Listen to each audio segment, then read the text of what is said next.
Welcome to the Oddschecker Cheltenham preview podcast, day 3. We're going to be going through the bets on Thursday. One of the guests who I'll introduce in a second told me that he has many bets for this day, so this is definitely one to tune into. I've got Nick Scholfield, Oddschecker ambassador and Cheltenham Festival winning jockey here. We've got Harry Whittington, trainer of Big Marcher, who runs in the JLT that we'll get to in a second. Andy Holding, Oddchecker's resident tipster and pro punter and owner of On the Blind Side and Kilcrea Vale, Mike Spence. So going to go straight into this now, the JLT, and I think it's only fair, given that it's all blue on Oddschecker, which means that it's being punted, that we're going to start, a little way down the field and look at Big Marcher for Harry. Yeah, no, Big Marcher, Big M. He's done really well this season. I think he's exceeded expectations. To be honest, I always said that he'd be a £10 better chaser, but he's £17 better and progressing, and still progressive. There's three things about Big Marcher, three attributes that he has that holds him in very good stead. One of the first of which is that he's very straightforward. He's relaxed now. He enjoys his racing, and he doesn't have any quirks anymore. He used to. He's a young horse, but he's over all that, and he's very straightforward. The other thing is he's battle hardened, because we ran him in 4 sort of decent handicap hurdles last season. So he's well and used to the big days. So he's battle hard, and the other thing is he's a very, very, very sound jumper for a novice. He's a real natural. The day he ran at Ludlow, he really surprised me how well he jumped his fences and how quick he was, and how he can go short, long. He half hurdles them. He's very quick from A to B. And then he went on to beat Surname, obviously, who's gone and won 2 Grade 2s. I mean, we just to give an example of how sound his temperament is. There was a loose horse was really not helping matters all over the park, and Surname was having a good look, and that's probably what got him beat. But Big M, I mean, the loose horse came through a rail and tried to take Big Marcher out of the fence, and he didn't batter an eyelid. He jumped that fence, and he just nothing. He is very straightforward. My biggest thing is, and I've been saying it, like I've been telling everyone he's overpriced, but at the same time, my worry is, has he, a bit like sort of, I suppose, Black Corton in a way, has he got enough class to win a Grade 1? Thankfully, it doesn't look like the greatest renewal, so I think he's in with every chance. But I suppose I've always been a little bit down on him, and he's always surprised me, so hopefully he can surprise me again. 33-1 he is with Betfair. Obviously, the kind of market was shaken up a bit yesterday with Willoughby Court coming out, and as such, now we've got Invitation Only as the 4-1 favourite, with Modus at 8-1. Interesting one, Monolly, still available at 9-1 without no run, no bet. He is 5-2 with Ladbrokes, no run, no bet, which seems right, and bizarrely 9-2 with that same insurance at Sky Bet. That seems all wrong, surely. He's going to go off slightly shorter, isn't he? I think it's an open race that I like one at a bigger price. I think Monolly's a good horse, and I think he sets a very strong standard, but yeah, I think he's beatable. The horse that I like Benatar quite a lot. He's run in 3 novices. I mean, Gary Moore probably can't believe what's happened to this horse. He's desperate for a fast pace, and he's ended up running in 3 small fields. I mean, second time out, it's incredibly rare for a novice, but on his second start over fences, they put in a pacemaker for him. It was that extreme, and the pacemaker fell at the first, and he ended up in front. So, I mean, it hasn't gone to plan at all for this horse, but he's won all 3 starts, including a good Grade 2 last time. I mean, the one thing he's going to get in the JLT is a fast pace, and what looks at the moment, especially with Willoughby caught out now, he's going to get a big field, and he should be able to relax. I think he's got a very solid chance. He could be very good. He doesn't use his energy the right way at the moment, but that's because the races aren't going to plan, basically. I think with the faster pace, he'll really settle, and I think he could cause a real upset. I think he's very talented. Benatar 12-1. Andy, who are you looking at here? Actually quite boring in many respects this time. I do think Invitation Only, if he represents, or is the chief representative from the Flowgas Novices Chase won by Monolly, I think he's the most likely win. It's a race that William Mullins has done really well in. Obviously, York Hill won it under the same connections last year. And I thought he was a bit unlucky not to win in Leopardstown. He just rubbed the final ditch down the back. He was coming alongside Monolly and he just got into it in the belly of the fence. It comes up in a nasty angle, that one, in the back straight. And he lost 2 or 3 lengths. He could never really regain his composure, albeit he only got beat a length in the end. But the time figures was good for that race, and his numbers as well. The time before, his 2 wins both stack up where he beat 2 very good quality fields. Apart from that mistake at Leopardstown, I don't really recall him making too many other errors. You can ride him from the front, you can ride him in behind, as he proved at Leopardstown. So it's difficult for me to select anything as strong as I can form-wise and time figure-wise than him. Interesting runner as well in Finian's Oscar, obviously, who's a shadow of the horse he was last year, but hasn't run since the wind up. Do we see any reason to go back? Wind up or no wind up, doesn't jump well enough. He hasn't jumped well enough. Just does not jump well enough. A wind up's not going to make him jump any better. Is that fair, Nick? I mean, I he think just doesn't get into a rhythm, does he? He doesn't. I can see, but for me, he can jump. He lacks a bit of confidence, and whether Cheltenham is going to help that, is going to be a big question mark. But there's no doubt in his ability. But very often, when you well know, when the horse is struggling for the win, their easiest option out is to miss the fence. To sort of they put down on strides that they should be coming up at. So the wind up probably help his confidence that way, and the better ground will give him more sure footing, and he has coped with better ground at Aintree last year. So it wouldn't be the greatest surprise if he could get his act together, and I'm sure the Tizzards wouldn't run him if they didn't feel his jumping was up to it. Yeah, I suppose in an ideal world, you kind of quite like to have seen him run once after his wind up before he goes to Cheltenham. Mr. Tizzard's quite good going up to Larkhill. I should think he's scored around a few point courses. Sure. He likes going up though we wouldn't have seen it, I would imagine he would have jumped out. He's certainly high class, isn't he, the horse? That's the thing. Definitely. So we've got, as I said, invitation only, the 4-1 favourite. Mike's tip there. Benatar is 12-1 with Betfair. And a few others in there. In what does, I think we'll all agree, look like not a great renewal of the JLT. Big Marcher, as I said, 33-1 with Betfair. On to the Potenza now, as we've said, I'm gonna put it to the floor to see if anyone wants to flag anything here. Yeah, JP is definitely one to bear in mind if he's got a runner in this race, and he's got one that ran really well in the best per attempts qualifier at Leopardstown over the Christmas period, and that was Glenlow, who finished 3rd behind mine now. Now, interestingly, comparing the winners' sectionals with Apple's Jade over the same course and distance, the handicap was better. So straight away I've upgraded that race, and I've monitored who's run out of it and how they've done since.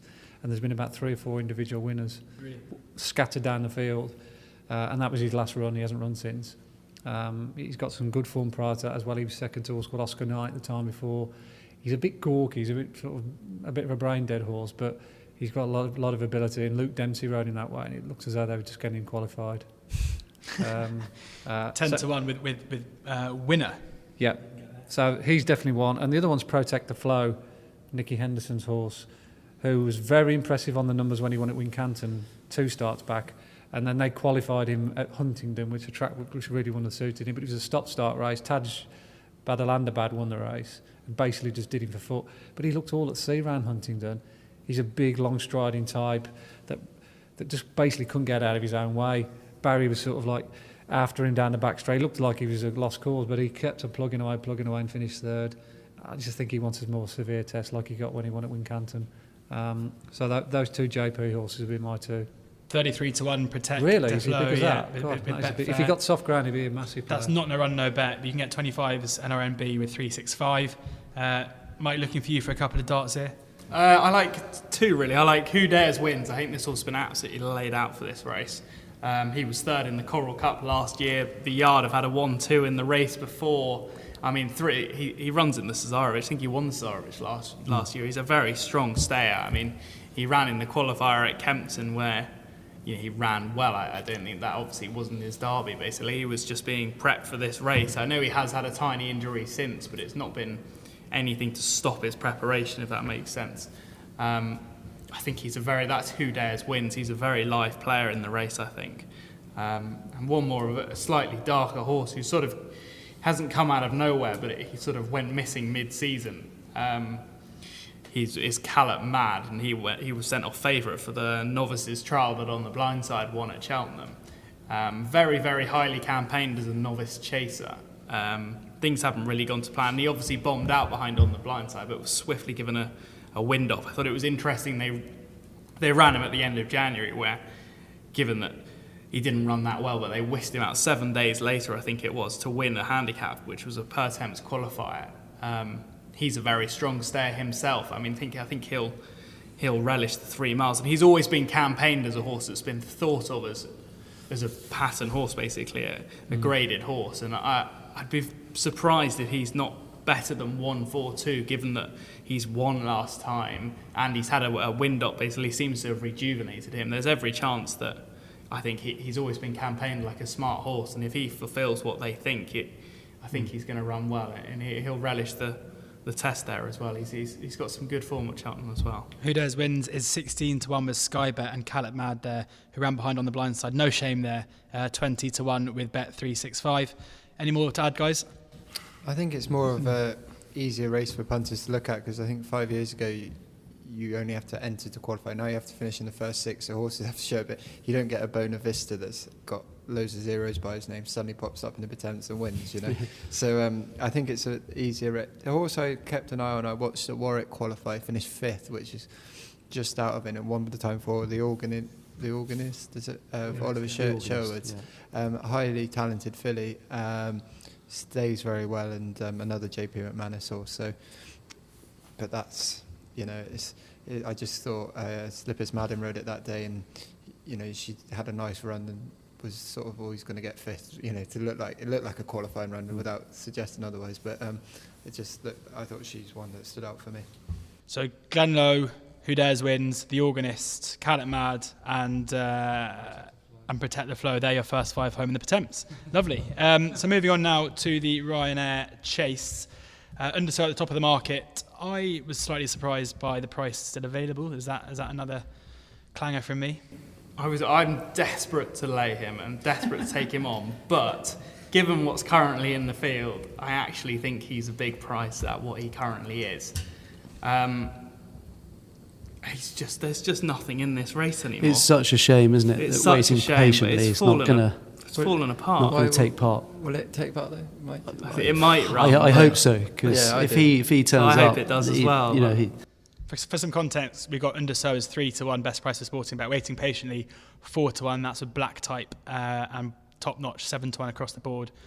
But as you say, it looks to be on. And that Undersow last year, form at Cheltenham is pretty solid. Pulled Ruby's arms off and still managed to do it pretty impressively. So, I just coming back. I gave Paddy Brennan a lift back from the races the other day, and the news was sort of coming out that Q Cub was going for the Ryanair, and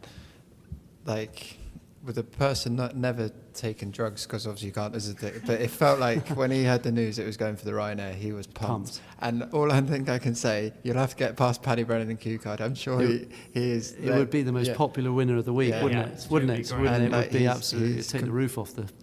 Q-Card available at 12-1 with 188 bet. That's not running no bet as well. By the time I dropped him off, I thought Q-Card can't get beat. It was one of them.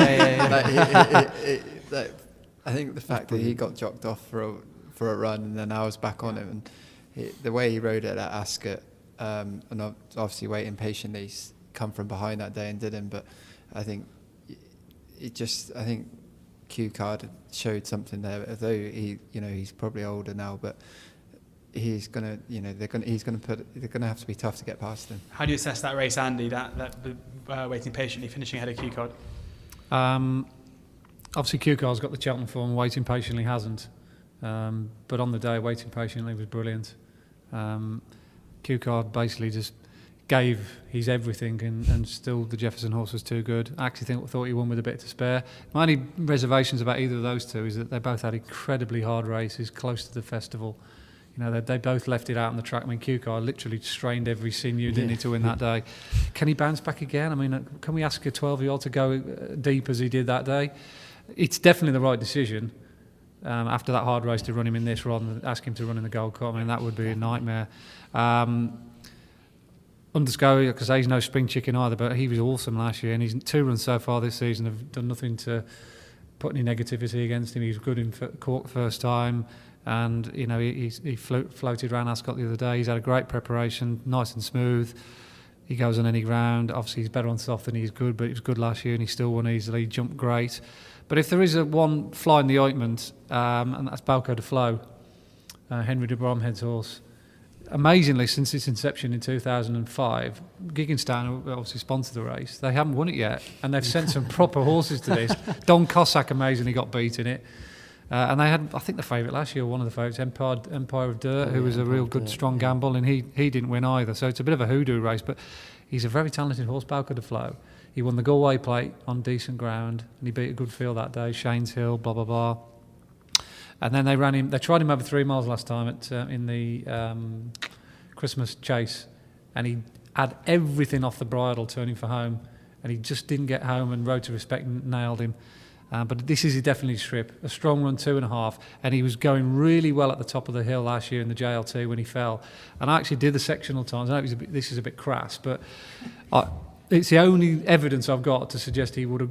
He's at least of equal of Undersco, because when they jumped the one in front of the stand to the point where they fell, he was actually ahead of Undersco, to suggest to me, given how well he was going, that he would have gone, if you compared the two horses, he's a similar kind of horse. So, what is he, 10 to 1 is he? 8 to 1. 8 to 1. That is a really good each way back, with or without the favourite. I think Balco de Flo is the horse to be with. You also gets slightly forgotten about now. Undersco is not the same horse on good ground. No. He does need cut in the ground. So, I think people have slightly forgotten about that, but he's not half the horse as he is on soft ground, Yeah, I agree. We should mention Top Notch. Yeah.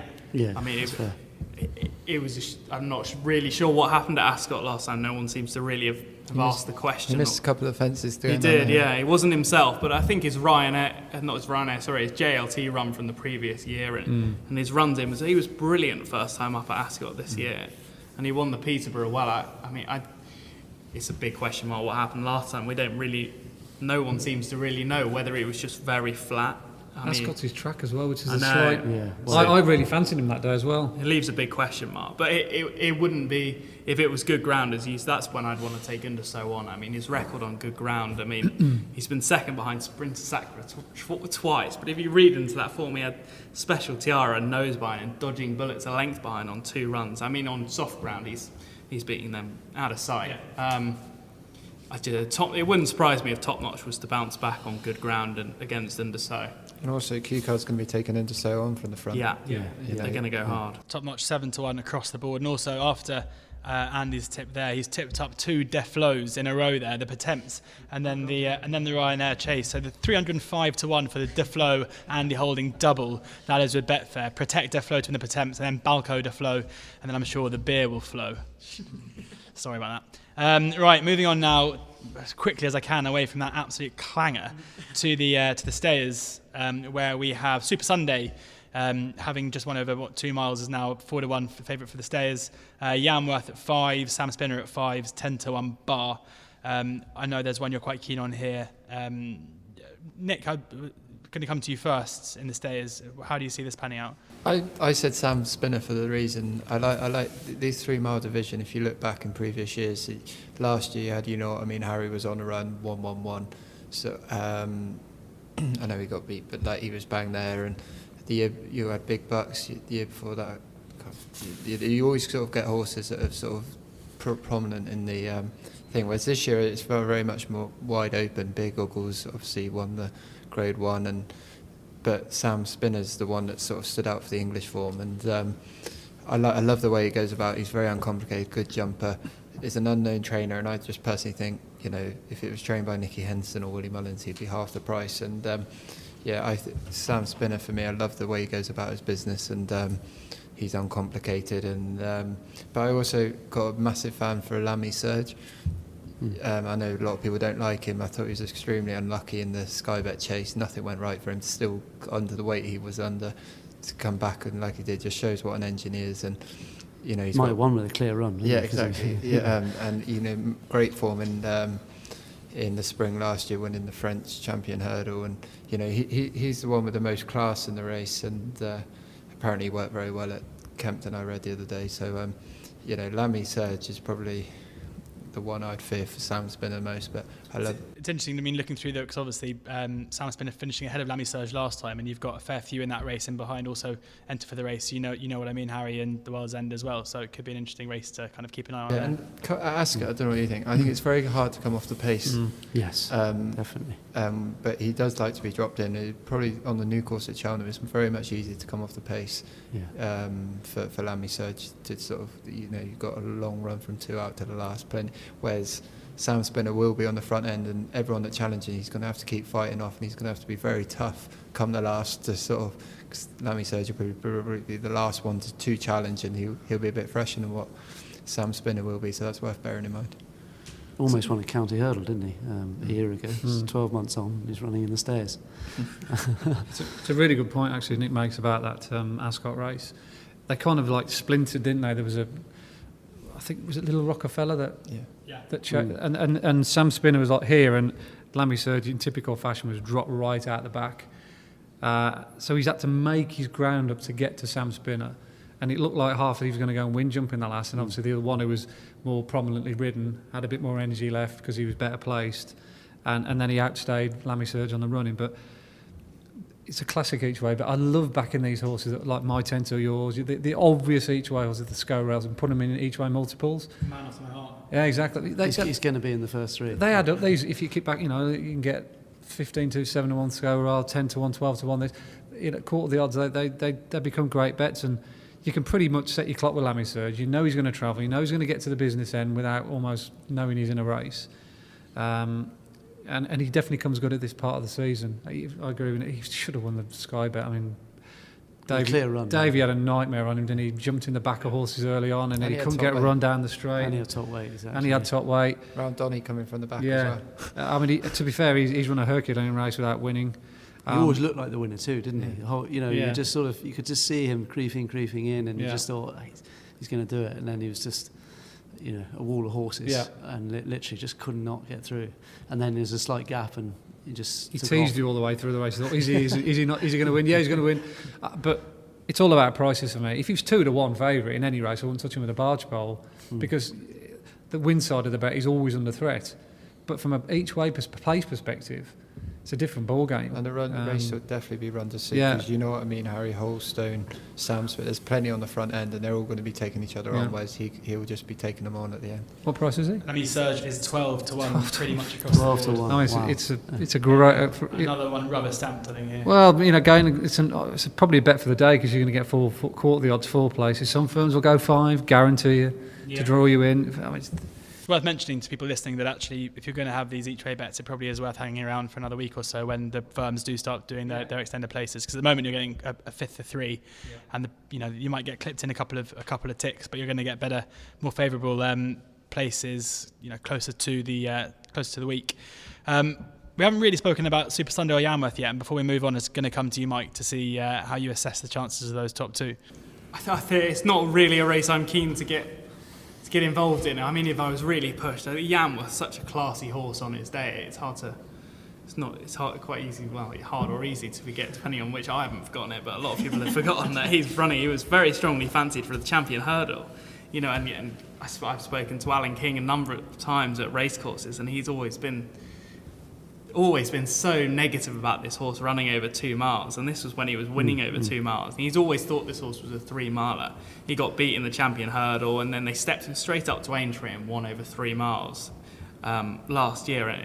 Things haven't really gone to plan since. But if he bounces back to his best, I think, in my opinion, he's got the highest level of form that anything in the field has shown so far, and he's not favourite because he's not shown it recently. And his 2 Cheltenham wins have both been on heavy ground over 2.5 or more. Yeah, so. I think if he bounces back to his best, it's a big if, and that's why he's not favourite, and that's why I'm not really getting involved in the race. But it's not going to surprise anybody if he wins the Stayers Hurdle, I don't think. So Yarmouth is 5 to 1. Super Sunday seems friendless here at 4 to 1. Moving on now to the Brown Plate, and coming straight back to you, Mike, because you've got could have a runner here. Kilcrea Vale runs. I'm quite glad the weights were already out because nothing can get changed now. So, but I really fancy this horse actually. It's a competitive race and you need to have quite a fair bit in hand to win this race. But you know, we're off a very nice mark now. We were second in a good race at Ascot last time, pulled a mile clear of the rest and didn't get put up in the weights. I mean, I just think anybody that's considering a bet, just have a watch of the JLT last year. Palissalog, top notch, York Hill, and turning in. I mean, he's near enough going as well as any of them, and he doesn't stick with them because he's not as good. But this year he's not in the equivalent of the JLT. He's running in a handicap of 137. 33 to 1 years with Coral. Yeah, I won't be there long. There's one around the corner. I think that he's got a very solid chance. I think he's got good course form there. And, you know, he seems to be peaking now. He worked incredibly well at Kempton the other day. You know, I'd be amazed if he's 33 to 1 on the day going there with a second and having the form at the Cheltenham Festival that he's got. He looks overpriced to me. I don't really want to be... You know, it's a very hard race to be picking through, so I'll just stick to Kilcreavale, and I just think he's going to have a very good chance. I'll be very hopeful when we go there. Any more? I'll just throw my cap in the ring with one Irish horse, Last Goodbye, who won probably the equivalent to this race in Ireland at the Leopardstown 2-day festival. I mean, Hell's Kitchen was sent off favourite that day, and he was well backed and well regarded, having won in a good time figure at Kempton the time before, and he got absolutely pummeled. They went at mother and father of a gallop in that race, and this horse stayed on very, very strongly up the hill. I mean, the distances between the first to the second to the third, it was incredible, as if they'd run 5 miles. And already the race has begun to work out well. There's been several horses that got lapped in that race, have run well since. So he's one that's going to fly under the radar a little bit. A lot of sort of UK punters won't know much about him. Obviously, Liz Daw, not a household name. But based on the numbers and what he did at Leopardstown, he's not one to be underestimated. 16 to 1 with Hills there for Last Goodbye. Yeah, I won't overcomplicate it. I think he'll go well. Guys? Hoping that you get on Kilcreavale and ride at home at 33s. We'll see. Probably not.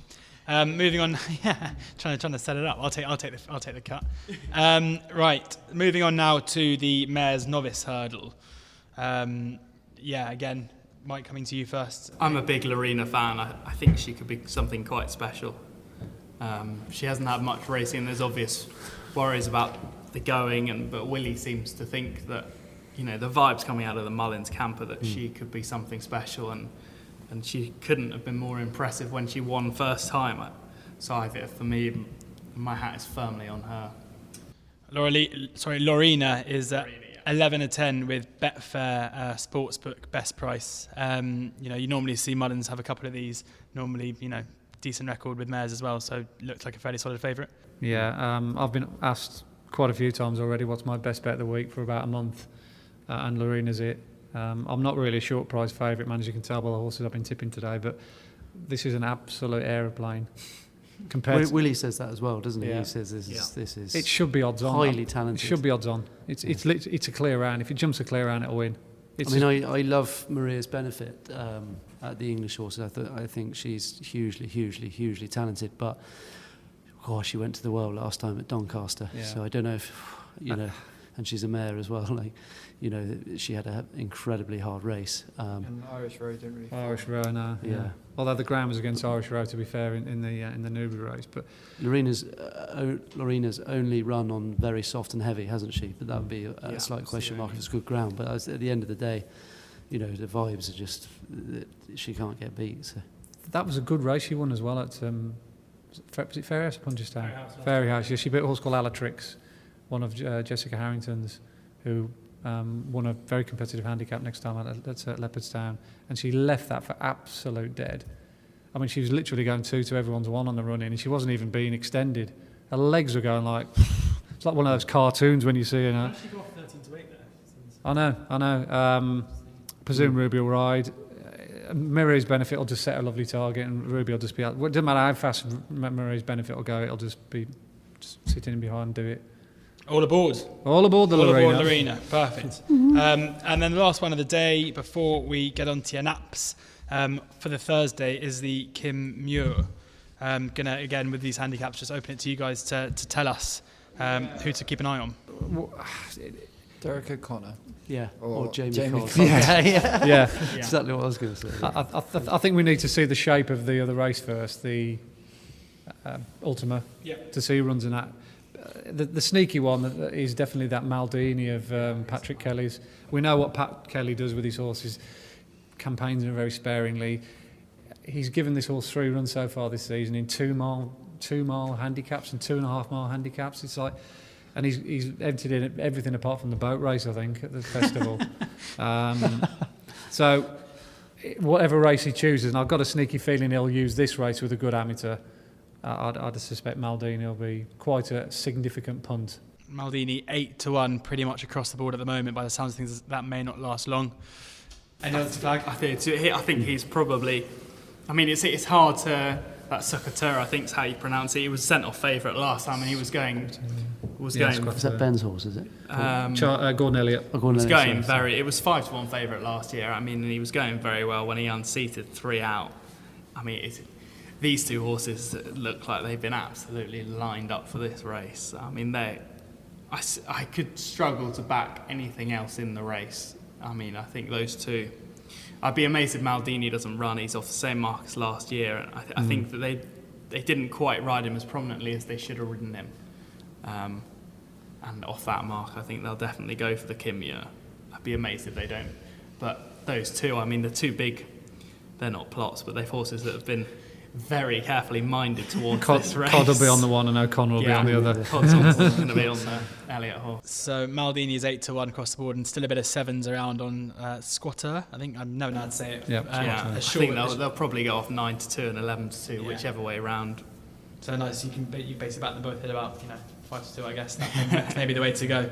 I think both of them probably a Maldini each way. I mean, the way he ran last year, if he turns up and he's 6-1 or bigger on the day, I'd still think he's an incredibly good each way bet. You'll probably get 5 places, at least 5. And he's a horse which he's got a full to be out of the frame. He's got proven form in the race. He's not too old at all. He's so bomb-proof. I think Maldini is, but yeah, as an each way bet, I'd have him. Maldini seems to be the one for Mike there.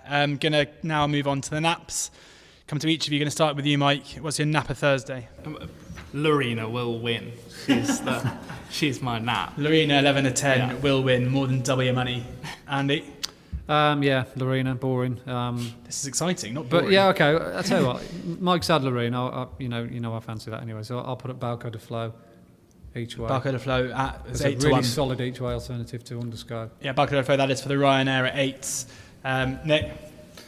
I did say Sam Spinners went up, but the more I think about it, Lammy Surge each way. Lammy Surge at 12-1, and Harry?